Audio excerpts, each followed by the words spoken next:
of being convinced in the context of recovery from addictions?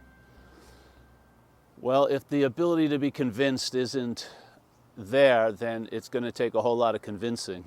And usually that's at the raw end of the stick of life, so to speak. So, in other words, usually one event will reveal a principle. Let's say any life run on self-will won't be successful. So in one event in your life, you could grok or understand that whole principle, that any life, not just yours, any life run on self-will wouldn't be successful.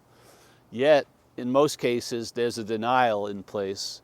So you're basically the last one to know when you're fucked, actually.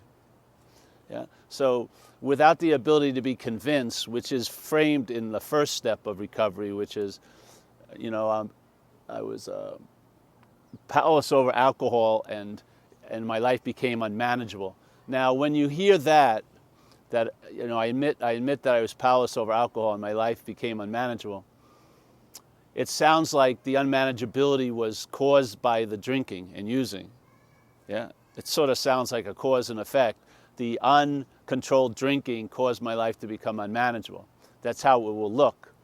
But in fact, it's the unmanageability is first.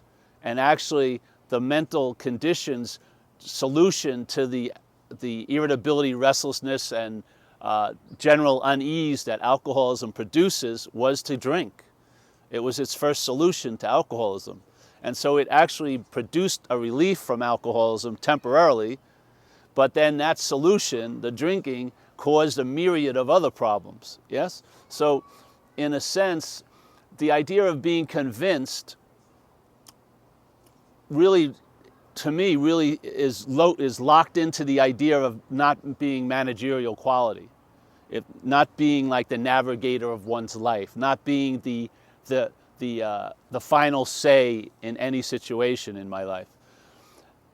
That's the active ingredient of alcoholism now, when drinking has long since stopped. Yeah, the urge, the desire to manage, the desire to control, the desire to expect outcomes to be certain ways. All of that activity is the disease of alcoholism.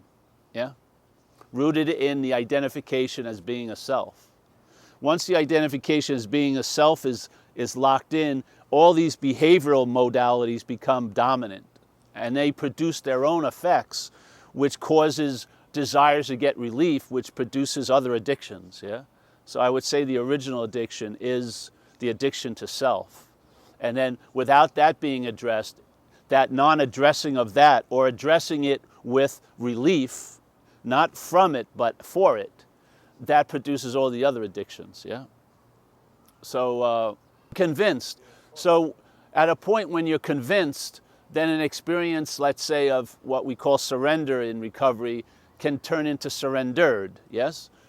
In other words, what would be maybe infrequent experiences turns into states that you can live from. And therefore, it's not like you're having an experience, but the attitude and outlook gets influenced, yes? So your whole modality, the whole way living is expressing through this changes.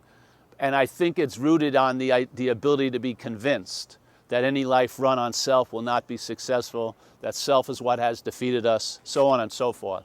These are basic statements in recovery that they talk about. Yeah. Principles in recovery that are usually preceded in the book with the word convinced. Yeah.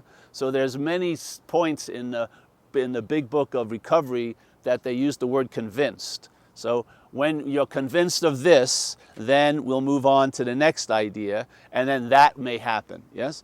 But this is the important one, and one of the most important things to be convinced of is the idea of what's playing God. Yeah.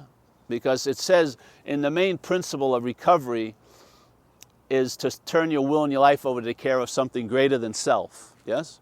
So in other words, give up your managerial position and surrender it over to some other power.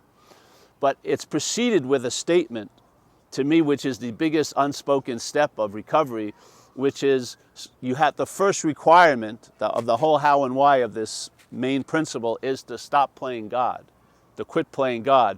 And there's a simple reason it doesn't work. Yeah? That's very important to be convinced of.